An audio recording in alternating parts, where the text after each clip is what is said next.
Sebelum memulai pelatihan, saya ingin mengingatkan kepada para peserta untuk mengikuti peraturan pelatihan yang sudah diberikan oleh panitia sebelumnya.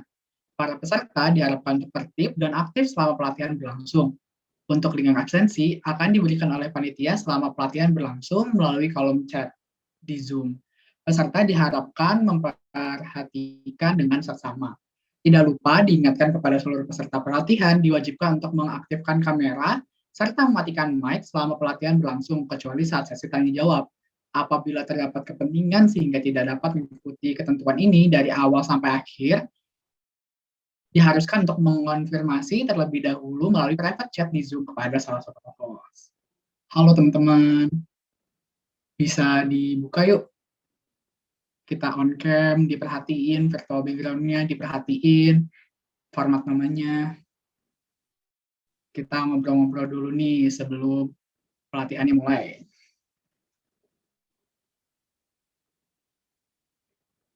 Ada Kanani, ada Debbie, ada Ketanti.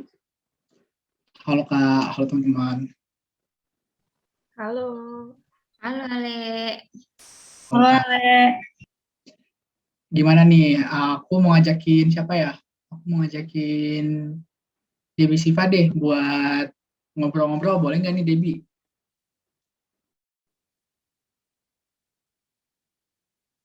Halo Debbie Siva.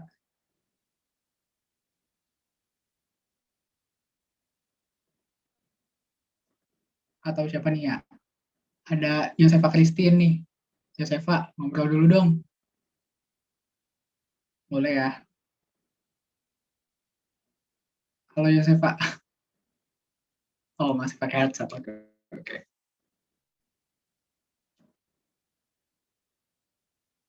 Diingetin ya teman-teman, jangan lupa untuk mengaktifkan kameranya. Jangan lupa pakai background, virtual background-nya tuh udah disiapin sama panitia.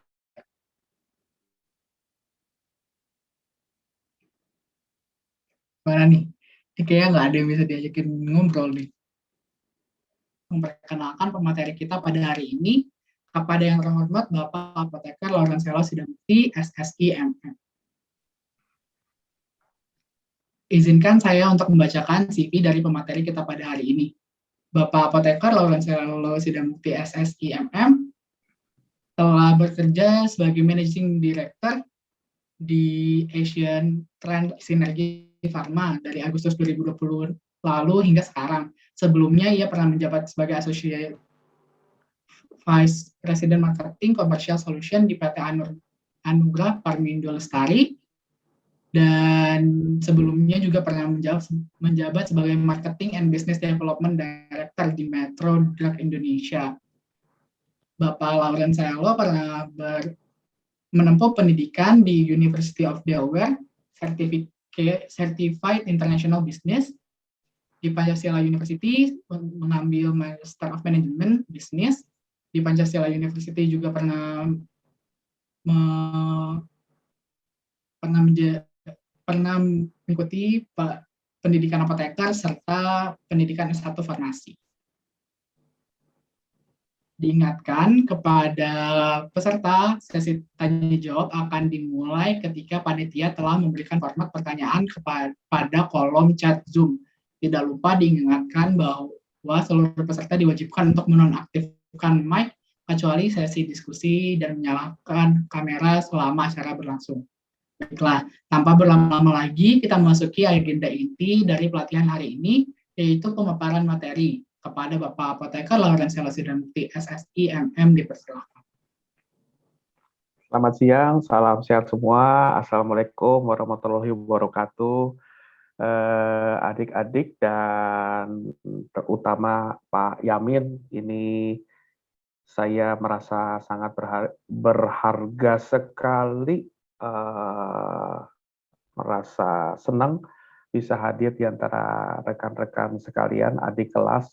Bagi saya, Pak Yamin, ini kakak kelas jauh, tapi dalam suasana pandemik saya merasa happy karena ini merupakan sekaligus bisa berkesempatan silaturahmi dengan kakak kelas jauh saya nih, untuk kalian adik-adik, saya panggilnya adik-adik nih ya. karena rasanya siang ini seperti reuni akbar begitu ya. Ada kakak kelas, ada adik kelas. Nah, semoga di sesi ini kita bisa saling diskusi yang mengalir. Kalian jangan merasa sungkan ya.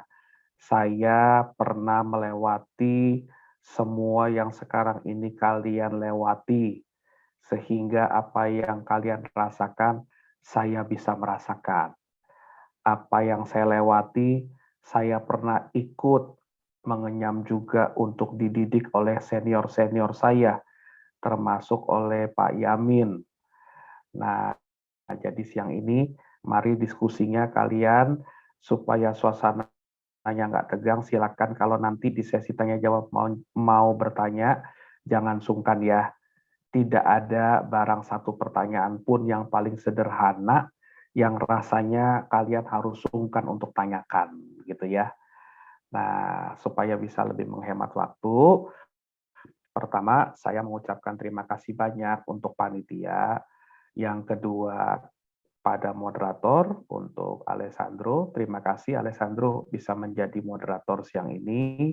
Lalu kemudian pada Pak Yamin tentunya yang merupakan dosen pengampu koordinator untuk program kewirausahaan dan adik-adik sekalian.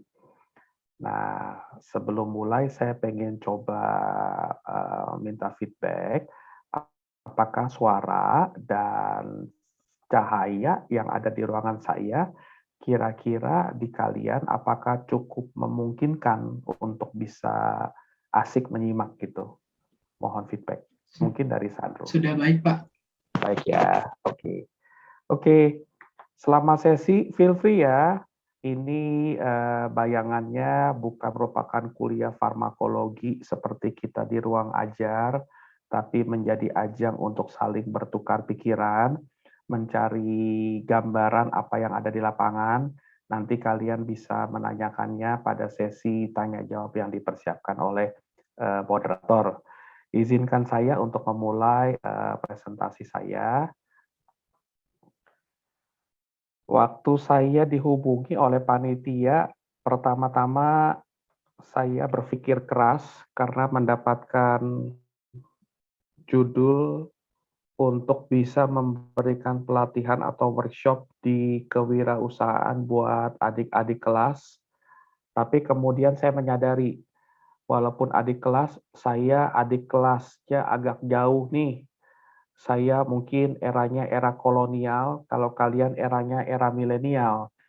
Nah, jadi waktu mendapatkan tugas dari kampus, saya berpikir keras, kira-kira untuk mewakili adik-adik kelas yang milenial, apa ya topiknya?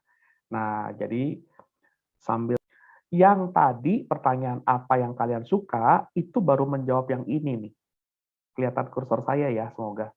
Baru mencari tahu apa yang kita suka. Nah, tapi nggak boleh berhenti di sini. Apa yang kita suka harus dipadukan. Apa yang masyarakat butuh. Dari yang kalian temukan apa yang masyarakat butuh, maka pertanyaan berikutnya, kira-kira ide tadi, nilai keekonomisannya oke nggak menurut perspektif kalian? Gitu ya. Lalu, apa yang kalian suka tadi, pastikan kalian memang punya skill set untuk menjalankannya. Nah, ini konsep nih ya. Ingat-ingat ya, kalau dari saya perspektifnya, untuk punya bisnis, itu perlu berangkat dari apa yang kita suka. Tapi nggak cukup hanya berhenti di apa yang kita suka. Pastikan ada kombinasi yang kita lakukan itu memang menjawab kebutuhan masyarakat. Ini penting nih, karena sesungguhnya kehadiran kita harus bermanfaat bagi sesama kita, bagi komunitas kita. Itu maksudnya. Ketiga, kita boleh mengukur ide tadi sekiranya diukur secara keekonomian, apakah menurut kalian ini sesuatu yang cukup menarik? Ini dari segi ekonomi ya. Nah, kalau iya, kembalikan ke diri kita. Kita punya skill set yang memadainya nggak nih untuk melakukan hal ini, gitu ya. 4 diagram Venn ini di buku marketing yang saya baca, ini filosofinya tim marketing atau mereka yang perusahaan dari Jepang gitu ya. Nah, 4 diagram Venn ini ketemu dengan kosakata yang namanya ikigai. Kalian melihat ya, di tengah-tengahnya diagram Venn ada kosakata yang namanya ikigai. Ikigai itu berangkat dari kegiatan yang ketemuan di tengah persinggungan dari 4 diagram Venn. Nah, usahakan kalian dari sekarang mulai berefleksi untuk menemukan arsiran dari keempat diagram Venn ini. Gitu ya. Moga-moga nggak terlalu cepat ya, karena ini fundamental nih bagi kita. Karena nanti pasti pertanyaan teman-teman, pertanyaan adik-adik, Pak, mesti berangkat dari mana? Kami harus melihatnya dengan perspektif apa kalau ingin punya bisnis? Nah, maka jawaban itu perlu kita cari dengan memadukan 4 diagram Venn ini. Ya, clear dulu nih. Nah, silakan direfleksikan apa. Nah, oleh karena itu, refleksi tadi kita perlu menyempatkan diri dengan yang namanya me time. Me, M-E, time, me time, waktu saya. Di mana saat itu kita bisa ngobrol dengan diri kita, tanpa disibukkan dengan hal lain. Kalau mau sambil ngopi boleh kok. Mau menikmati hangatnya coklat juga boleh kok. Di Starbucks juga boleh kok. Yang paling penting kita bisa ngobrol dengan diri kita. Itu namanya me time, ya. Tapi nggak boleh ke distract nih. Sambil balas email, buka PPT, ngelihat Martindale, wah nggak nyampe. Gitu ya. Ini mesti duduk fokus. Nah, ya. Itu dulu nih, itu dulu nih yang menurut saya paling penting, ya. Oke. Nah, sekarang setelah kalian menemukan waktu yang baik buat me time untuk menemukan 4 diagram Venn tadi, pertanyaan berikutnya yang pasti kalian bayangkan, Pak, kurang lebih tapi kami juga pengen dapat gambaran yang sekarang ini lagi tren, lagi happening di dunia marketing, di dunia wirausaha, itu apa bidangnya, ya. Ini saya bayangkan kira-kira menjadi pertanyaan kedua dari kalian. Oleh karena itu, izinkan saya di slide ini memulai untuk membagikan kira-kira apa yang lagi tren, gitu ya. Nah, apa yang lagi tren harus kita lihatnya nih, balik lagi nih, jangan semata-mata yang lagi happening. Tapi yang paling penting mulai ditelaah. Yang paling penting tadi, tapi dicari oleh masyarakat, itu apa? Itulah yang saya taruh dalam kalimat addressing the unmet need. Apa itu artinya? Mau menjawab apa yang dibutuhkan oleh masyarakat, tapi hingga saat ini pilihannya belum ada. Tangan memang. Tapi kan ceritanya kita mau berbagi perspektif nih siang ini gitu ya. Ini perspektif yang saya tangkap nih. Nanti untuk lebih jelasnya 23andMe kalian bisa googling ya. Masukin aja 23andMe. Kenapa 23? Kenapa 23? Karena DNA kita Iya, 23 pasang. betul. Berarti sebegitu besarnya pengembangan-pengembangan berikutnya yang bisa kita explore. Nah, jadi insight berikutnya apa?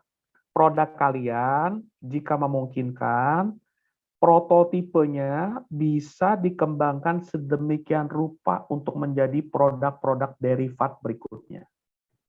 Derivat itu apa ya? Derivat itu turunan. Berikutnya bikin apa? Berikutnya lagi bikin apa? Tapi berangkat dari hal yang pertama kali kita buat. Nah, gitu ya. Ini catatan kaki nih. Filosofis, filosofis. Tapi ya inilah yang saya mau bagikan ke teman-teman ya. Yang sekarang ini menjadi insight. Nah, entrepreneur perlu menjawab hal ini. Kenapa? Entrepreneur tujuannya makin kemari ingin menghadirkan produk inovasi basis inovasi itu adalah keunggulan untuk simple, nyaman, tapi menjawab apa yang dicari masyarakat. Nah, itu kata kuncinya. Maka nih lihat nih kenyataan benerannya. Produk tanpa inovasi kelihatannya pasti akan kalah. Apa itu? Banyak banget.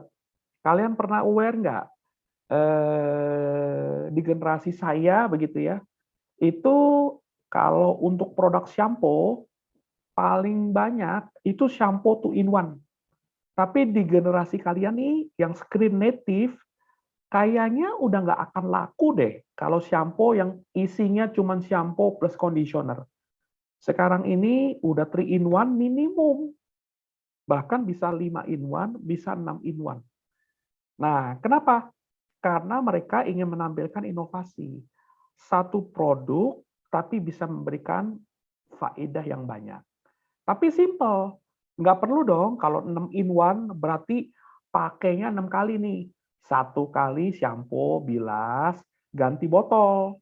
Conditioner, bilas, ganti botol, vitamin E. Nah, nggak perlu lagi gitu ya.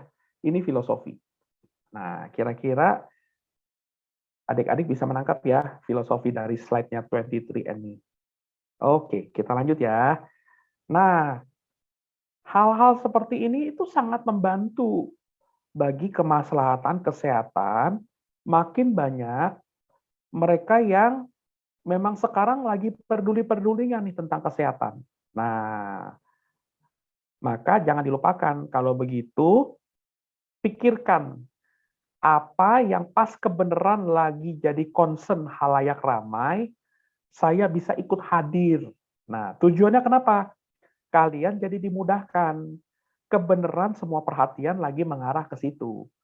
Jadi kalau begitu, kalau ada produk yang kebenaran juga dalam jangkauan perhatian masyarakat, nah kalian jadi dimudahkan. Kalau enggak, kenapa Pak? Kalau enggak, kalian harus extra effort. Dari mulai pada para peserta yang telah aktif dan antusias untuk bertanya pada pelatihan hari ini. Izinkan saya membacakan notulensi dari materi kita pada hari ini. Kita sebagai generasi milenial adalah generasi yang sangat lekat dan dengan konektivitas yang sangat tinggi seiring dengan perkembangan zaman.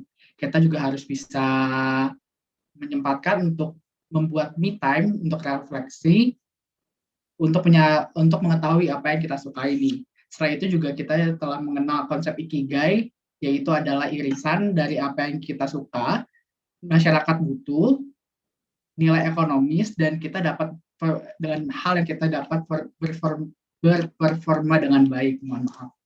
Setelah itu juga kita harus bisa mengetahui apa yang diinginkan oleh masyarakat. Seperti misalkan contohnya adalah kesehatan masyarakat, kesehatan dan kesehatan mental baik dari masyarakat harus diperhatikan karena sekarang trennya dari kuratif lebih ke preventif dengan spesifik, simple dan nyaman. Di kebutuhan masyarakat juga harus terpenuhi dengan cara yang praktis, terjangkau serta ilmiah. Dengan bisnis implikasi yang sesuai dengan target dengan membangun brand movement, alert competition dan market research.